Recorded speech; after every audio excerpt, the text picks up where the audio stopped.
किसान साथियों नमस्कार, राम राम, सत श्री अकाल, आदाब। किसान साथियों आप अच्छे होंगे, ठीक होंगे, भगवान से कामना करते हैं, दुआ करते हैं आप जहाँ भी रहें स्वस्थ रहें, अच्छे रहें, आपके काम में दिन दुगनी रात चुगनी उन्नति हो, परम पिता परमेश्वर से हमारी यही कामना है।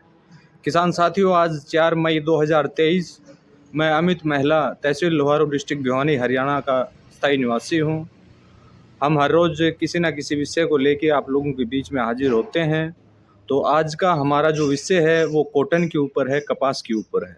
कल हमने पावरफुल माइक्रो न्यूट्रिएंट के बारे में बातचीत की। जो लास्ट पार्ट हमने था वो आप लोगों के बीच में शेयर करने का काम किया।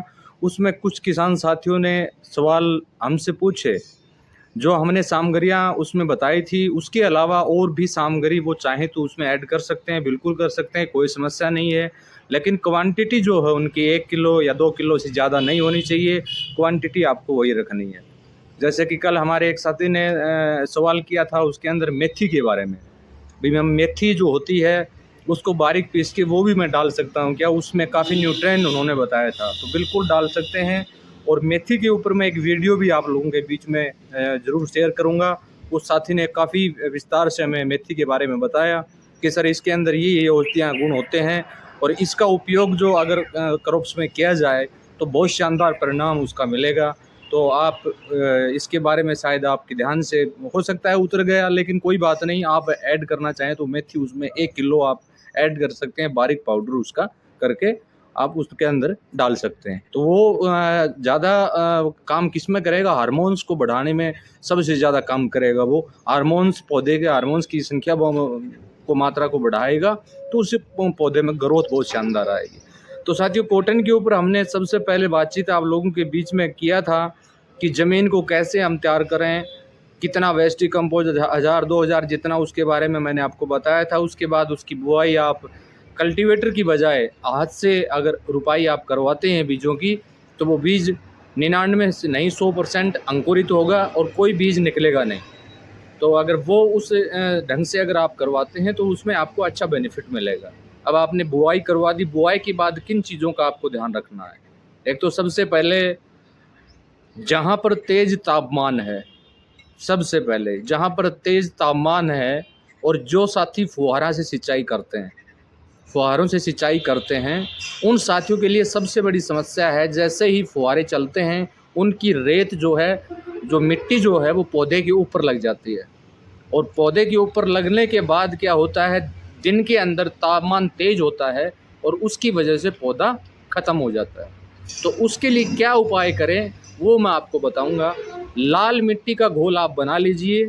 एक तो वो तेज़ तापमान को पौधे के ऊपर रोकने से आपको छुटकारा दिलाएगा। जब उसको 2 या 3 पत्तियां हो जाए उस समय की बात कर रहा हूँ। आगे आगे सिंचाई करते जाइए, पीछे पीछे उस लाल मिट्टी का घोल 1 किलो मिट्टी ले लीजिए, उसको 100 लीटर वेस्ट डिकम्पोजर में आप डाल दीजिए, या आधा किलो मिट्टी ले लीजिए, उसको 50 लीटर वेस्ट डिकम्पोजर में डाल दीजिए।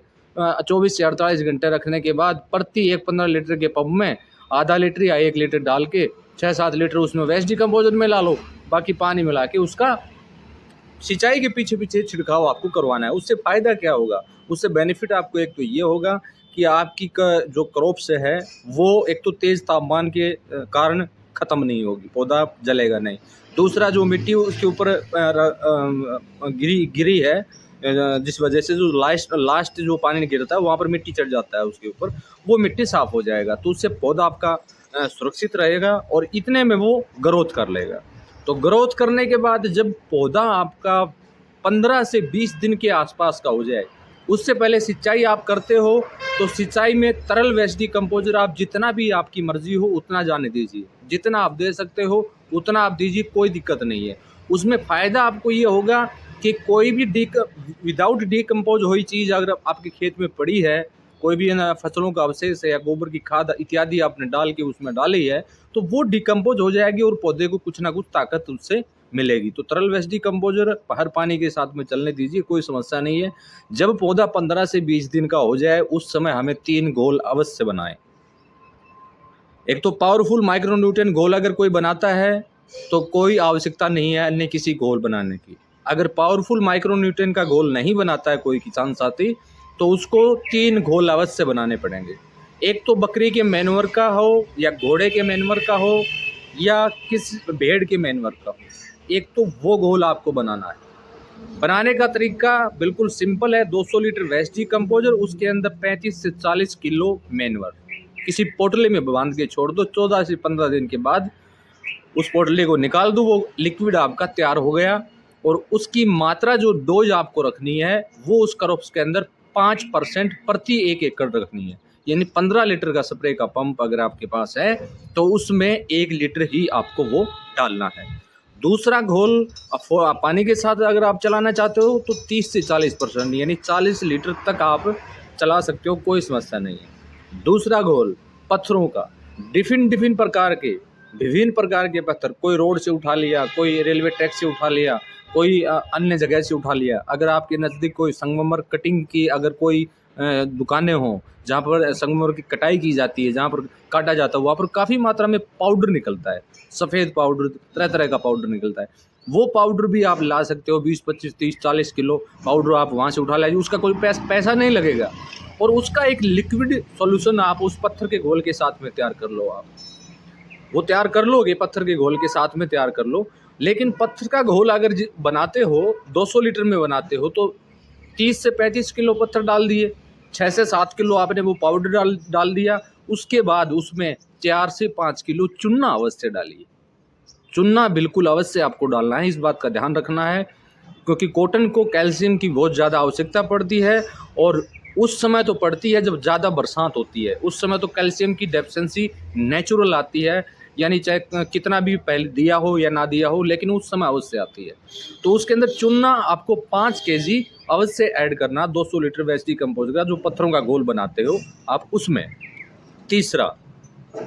तीसरा घोल आपको बनाना है दालें। कुछ दालें आपको लेनी है 3 प्रकार की, 4 प्रकार की। कुछ आपको 3 या 4 प्रकार की तिलहनी लेनी है, या दालों की बजाय उनकी खली आप ले सकते हैं। खली जो भी है 2-2 किलो 3-3 किलो खली आप ले लीजिए। उसके अंदर कुछ आयरन यानी तांबे का कोई पात्र डाल दीजिए, लोहे का कुछ पात्र डाल दीजिए, या जस्ता धातु का कोई टुकड़ा उसमें डाल दीजिए। उसके अंदर चूल्हे की जो राख होती है वो डाल दीजिए, वो पोटाश की पूर्ति आपकी करेगा। काफ़ी मात्रा में उसके अंदर पोटाश पाया जाता है।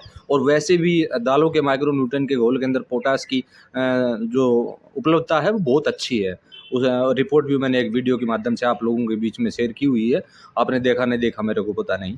तो आप ये चीज़ें 3 चीज़ें आप तैयार रखें। जब आपकी फसल 15 से 20 दिन की हो जाए, उसके बाद टर्न बाय टर्न यानी हर 10 दिन के अंतराल से, आज आपने बकरी मैन्योर कर दिया, 5% के हिसाब से फोलियर स्प्रे किया। अगली बार आपने पत्थरों का घोल का फोलियर स्प्रे कर दिया। उससे अगली बार आपने यानी उसका जो हमने दालों का जो बना है उसका फोलियर स्प्रे कर दिया। या फिर अगर मान लीजिए तीनों घोल एक साथ बन जाते हैं आपके, तो कोई भी 2 घोल ऐड कर लो, या तो बकरी मैन्योर का कर लो, या पत्थर का कर लो, या दालों का कर लो, या पत्थर का कर लो, या दालों का कर लो, बकरी मैन्योर का कर लो। कोई भी 2 घोल इकट्ठा करके 1-1 लीटर वो डाल के 6 से 7 लीटर उसमें वेस्ट डिकम्पोज और बाकी पानी मिला के शाम के समय में फोलियर स्प्रे आपको करवाना है। इस बात का विशेष रूप से ध्यान रखना है। और जो किसान साथी पावरफुल माइक्रोन्यूट्रिएंट नहीं बनाते हैं वो एलोवेरा का स्टिकर का घोल अवश्य बना लें। एलोवेरा का स्टिकर का घोल अवश्य बना लें। 2 या 3 किलो आप एलोवेरा लीजिए, उनको आप 10 लीटर वेस्ट डिकम्पोजर में डाल दीजिए।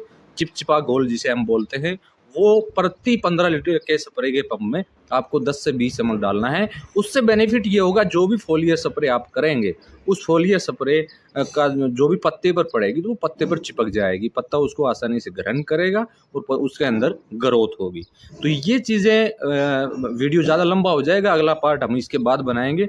तो इन चीज़ों की आपको, जब आपकी फसल 1 महीने के आसपास की हो जाती है उस समय इन चीज़ों की आपको आवश्यकता पड़ती है। यहाँ तक रोग का प्रकोप बहुत कम आने की संभावना रहती है।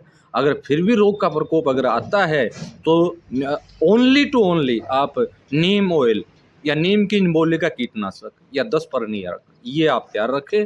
वो ऐसा ही रोग उसमें आएगा, उससे वो आसानी से दूर हो जाएगा। किसी भी जहरीले कीटनाशक को लेने की आपको आवश्यकता मेरे हिसाब से नहीं पड़ेगी, जहाँ तक मेरा मानना है। और काफ़ी साथियों ने ऑर्गेनिक तरीके से पिछले साल भी कॉटन की खेती की है, उनको अनुभव भी है। तो मैं उन साथियों से एक निवेदन और भी करूंगा कि वो साथी वीडियो के माध्यम से ज़रूर अवश्य बताएं, ताकि अन्य साथी उसको देख पाएँ। तो साथियों, वीडियो को ज़्यादा लंबा न करते हुए वीडियो को मैं यहीं समाप्त करता हूं। और जिन किसान साथियों को इस वीडियो से संबंधित या तरल वेस्ट डिकम्पोजर, हनेंसर, आइड्रोप, पाचक अमृत या पशु अमृत या export quality food grade liquid waste decomposer की किसी को आवश्यकता हो तो वीडियो पर दिए गए व्हाट्सएप नंबर के ऊपर मैसेज करके आप मंगा सकते हैं। और आने वाले समय में हम तीसरे पार्ट पर बात करेंगे। उससे पहले एक विषय और हम और आपके बीच में होना है, वो हम जल्दी ही शायद कल आपको बता पाएँ। और आज साथियों को जानकारी दे दूं, आज बृहस्पतिवार यानी गुरुवार है। आज शाम को लाइव प्रोग्राम का भी 8 बजे से 9 बजे के बीच में रहेगा, आधे घंटे का, तो उसमें भी आप अवश्य भाग लें। तब तक के लिए नमस्कार, जय हिंद, जय भारत।